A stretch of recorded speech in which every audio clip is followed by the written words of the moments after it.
I'm a scientist. It's a good life. If you are a young person, I can help you be a scientist. If you're a parent or grandparent, I can help you help your children or grandchildren to be scientists. If you're a scientist yourself, I might still be able to help you, because I've seen it all. When I say I've seen it all, I mean it.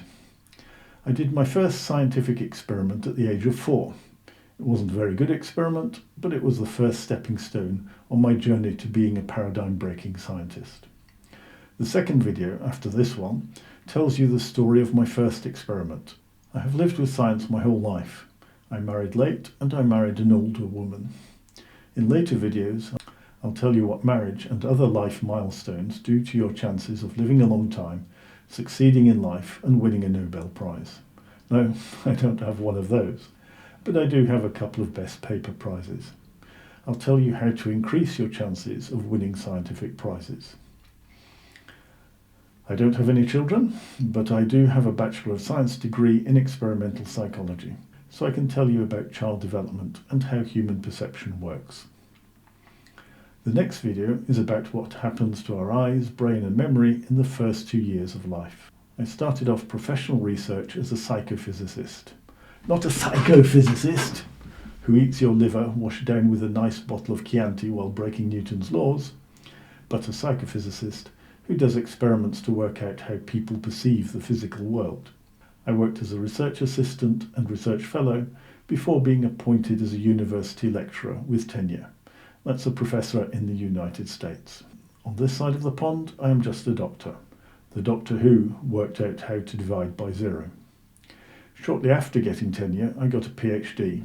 Strange order of doing things, but whatever works, works.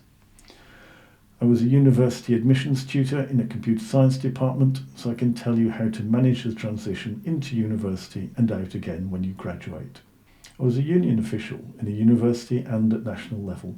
I can tell you a lot about what it's like to earn a living as a scientist. I worked on a committee that sets the rules for university pensions. We had £22 billion under management. I took early retirement. When all of my pensions finally come into payment, my income will be higher than it would have been had I stayed working at a university. I'm now an independent scientist. I can tell you how to be a scientist at every stage of your life. I've been to scientific and political meetings in many parts of the world, so I can give you the inside story on the global influence of science and science policy. I've been to some pretty scary places, and I have the vaccination record to prove it. Yellow fever, anyone? Yellow fever, get your yellow fever here. Do I have yellow fever? No. Why? I've got the vaccine. I'll start off this playlist with a series on how to be a scientist at every age from 0 to 110.